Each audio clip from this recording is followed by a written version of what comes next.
Ya, Assalamualaikum warahmatullahi wabarakatuh.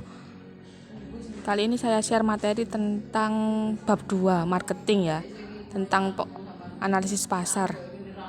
Jadi analisis pasar ini adalah salah satu strategi dalam marketing, dalam pemasaran yang digunakan untuk kita supaya bisa mempelajari berbagai masalah yang ada di pasar.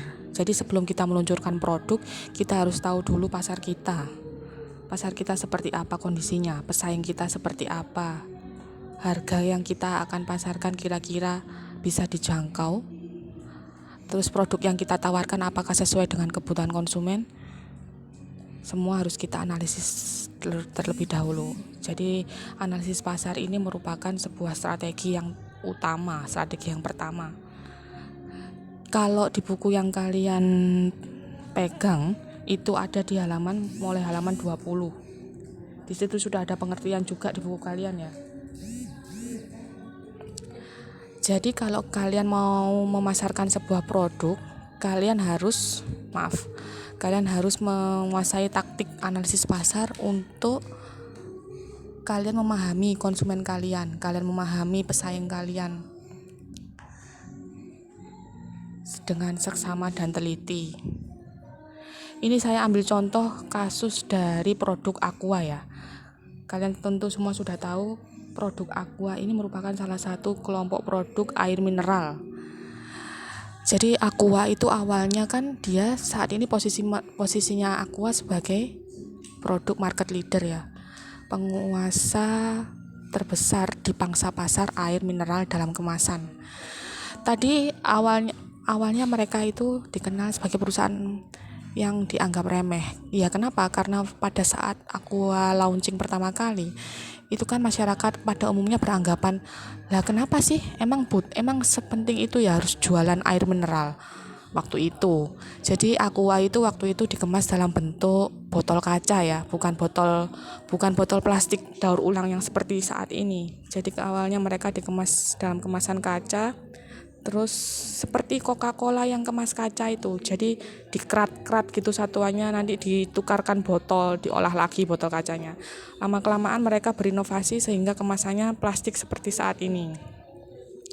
Nah, karena mereka dianggap berhasil, akhirnya banyak bermunculan produk-produk air mineral dalam kemasan yang baru. Nah, karena Aqua itu pintar, bisa membaca peluang pasar, masyarakat butuh produk air mineral terutama saat harus berpergian, sehingga produk Aqua itu dianggap handal dalam membaca situasi pasar.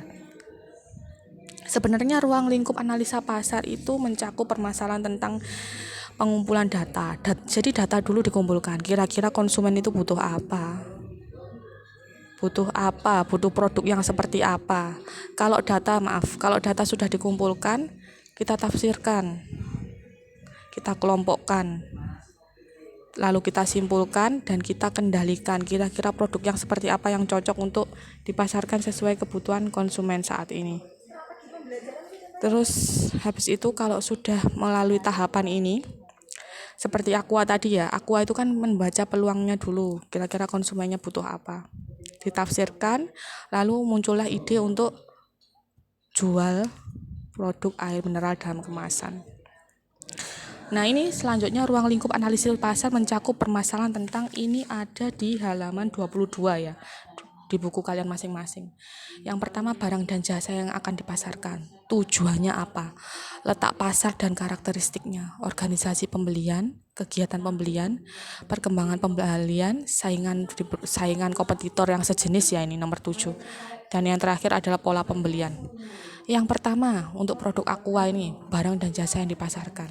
Kalian harus kenal dulu dengan baik jenis dan sifat barang yang akan kalian pasarkan. Barang yang kalau bersifat barang konsumsi berarti kan pasti ada yang diperhatikan di situ, komposisinya, kualitas bahan baku, masa expired, terus kualitas kemasan. Kalau barang-barang konsumsi kan harus memperhatikan terutama yang itu tadi, warnanya, terus harus ada merek dalam labelingnya, desain barangnya. Jadi kalian tuh kalau melakukan analisis pasar perlu sekali melihat atribut produk, labeling, desain model barang, kemasan, warna, komposisi, masa expired, kualitas bahan baku. Tuh, yang kalian harus tolak ukur dulu yang pertama kali sebelum masuk ke pasar. Next, yang nomor 2, tujuan analisa pasar ini bertujuan untuk agar kalian tahu siapa aja yang akan memakai, membeli barang dagangan kalian, baik itu untuk dikonsumsi mereka sendiri atau dijual kembali. Ini ada di buku kalian masing-masing ya, sudah saya rangkum di sini. Yang ketiga, letak pasar, sifat dan karakteristik pasarnya. Kalian harus kenal dulu juga, pasar kalian. Pasar kalian seperti apa? Harus kenal. Jadi kalian kalau mau memasarkan harus tahu. Kira-kira kalau kalian memasarkan, ya misal kalau produk air mineral ini berarti untuk semua kalangan kemungkinan bisa membeli, butuh untuk membeli. Tapi kalau misal produk yang kalian pasarkan itu adalah produk susu formula berarti kan yang pasar yang kalian sasar adalah ibu-ibu ya, ibu-ibu, bukan kalangan remaja, karena mereka kan belum membutuhkan susu formula. Jadi maksud dari segmentasi ini adalah kalian benar-benar menuju calon konsumen yang tepat, benar-benar menuju calon konsumen yang membutuhkan. Next, yang nomor 4, organisasi pembelian. Di sini kalau kalian ingin masuk ke pasar mempromosikan produk, kalian harus mengetahui siapa saja yang paling berpengaruh dalam pembelian barang. Ya misalnya tadi susu formula tadi ya. Yang paling berpengaruh dalam menentukan keputusan pembelian mau beli susu formula merek apa adalah pasti seorang ibu. Ya, seorang ibu, bukan nenek, bukan ayah ya. Kalian berarti tujuan utamanya adalah ke ibu-ibu yang masih punya anak bayi sampai dengan balita. Yang kelima, kegiatan pembelian. Kegiatan pembelian ini meliputi siapa saja, di mana saja, berapa harga barang, berapa banyak yang dibeli, dan persyaratan saat membeli barang. Jadi kalian tuh harus benar-benar tahu, bukan hanya target pasarnya, bukan hanya siapa yang akan membeli, tapi juga di mana biasanya mereka membeli, berapa harga yang mereka mampu beli. Jadi kalian harus benar-benar membuat range list harga yang kira-kira konsumen kalian tuh masih mampu membeli dengan harga tersebut. Jadi analisis pasar itu benar-benar luas ya cakupannya. Kalian gak hanya mengenali konsumen, tapi juga harus mengenali pasar kalian, kompetitor kalian. Kompetitor itu pesaing yang sejenis. Next, nomor 6, perkembangan pembelian. Perkembangan pembelian ada di halaman 23 kalau di buku kalian. Kalau di buku kalian kan perusahaan harus tahu bagaimana perkembangan harga barang. Jadi kalian juga harus ngikuti perkembangan harga barang dari kompetitor yang sejenis misalnya. Kalian harus tahu persaingan di pasar seperti apa. Keadaan permintaan dan penawaran kalau dibandingkan dengan kompetitor yang produk yang sejenis. Kalian juga harus tahu produk sebelah seperti apa permintaan dan penawarannya. Mereka mengadakan diskon promosi apa misalnya, kalian juga harus tahu. Ya bukan berarti untuk meniru, tapi biar kalian itu juga update selalu. Yang ketujuh, saingan perusahaan. Nah, saingan perusahaan ini langsung berkaitan dengan kompetitor sejenis. Jadi kompetitor sejenis kalian harus tahu. Perusahaan tahu keadaan saingannya, asal persaingan itu tetap bersifat sehat ya, antara Ades dan Cleo, pokoknya yang sejenis sama-sama air mineral dalam kemasan. Yang ke-8, pola pembelian. Harus tahu kira-kira konsumen itu pola pembeliannya seperti apa, setiap minggu, setiap bulan, atau setiap triwulan, kan macam-macam ya. Jadi kalian itu harus bisa memanage kira-kira kapan meluncurkan promosi, kapan meluncurkan varian produk baru. Itu dilihat juga dari frekuensi pembelian konsumen. Kalau misalnya konsumen itu kan misalnya susu formula bayi itu biasanya dibeli di periode setiap bulan. Berarti otomatis kalian harus memunculkan diskon promosi khusus ketika awal bulan, karena di awal bulan itu biasanya konsumen akan cenderung lebih banyak yang membeli susu formula di awal bulan. Nah, ini selanjutnya ada 3 karakteristik yang paling penting untuk mengenali konsumen kalian ya. Identifikasi pembeli lah istilahnya. identifikasi pembeli ini bisa dilakukan dengan cara geografi, demografi, dan psikografi ya. Kalau di buku kalian itu demografi ada di halaman 25 ya, identifikasi pembeli. Jadi ini untuk menganalisis permintaan dari pembeli. Permintaan dari pembeli. Kira-kira pembeli itu seperti apa inginnya? Dilihat dari tiga aspek ini, geografi. Kalau dari produk yang saya contohkan ya Aqua. Jadi pasar itu selalu dibagi menjadi berdasarkan letak geografisnya. Ya, misalnya negara, provinsi, kabupaten. Bisa kalian ambil contoh misalnya dalam satu kabupaten saja itu banyak daerah yang berbeda permintaannya. Misalnya di daerah A lebih cenderung ke merek klub kalau air minum ya. Di daerah B lebih cenderung ke merek Aqua, padahal mereka masih dalam satu kabupaten. Nah, itu yang kalian harus tahu juga. Kalau aspek demografi itu biasanya karakteristik pembeli tergantung masalah pribadinya, jenis kelamin, pendidikan, pekerjaan, dan pendapatan. Psikografi terbagi jadi kelompok gaya hidup, status sosial, dan kepribadian. Jadi segmen Aqua itu biasanya menyasar ke kalangan kelas sosial menengah ke atas. Karena harga Aqua, karena dia market leader di pasar, otomatis harga dia biasanya lebih tinggi sedikit daripada pesaing sejenisnya. Nah, ini langkah-langkah analisis pasar ya. Langkah-langkah analisis pasar ini kalau di buku kalian di halaman berapa?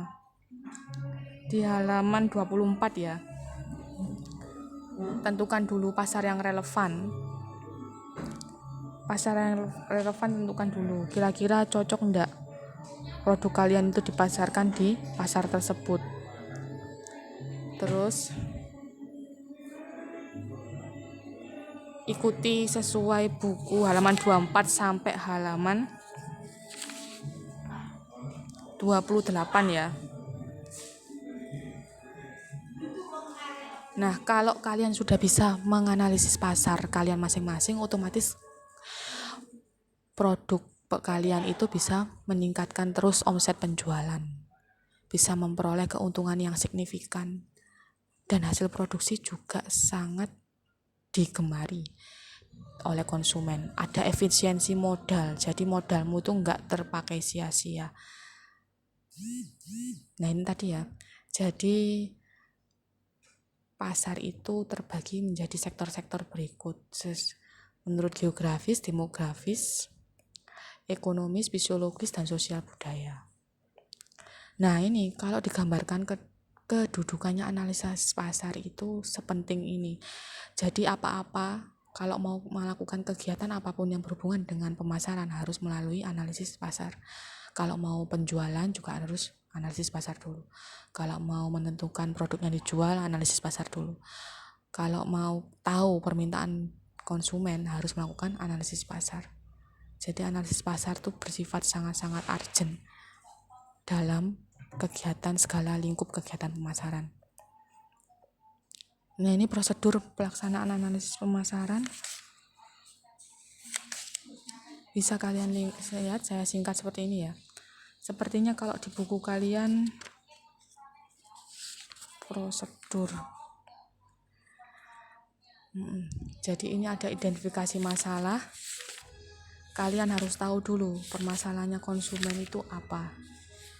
Kalau kalian sudah kenal permasalahannya konsumen, misalnya konsumen tadi ya dalam produk Aqua bingung kalau ketika mereka berpergian dan butuh air minum, maka Aqua tadi menciptakan produk air minum dalam kemasan.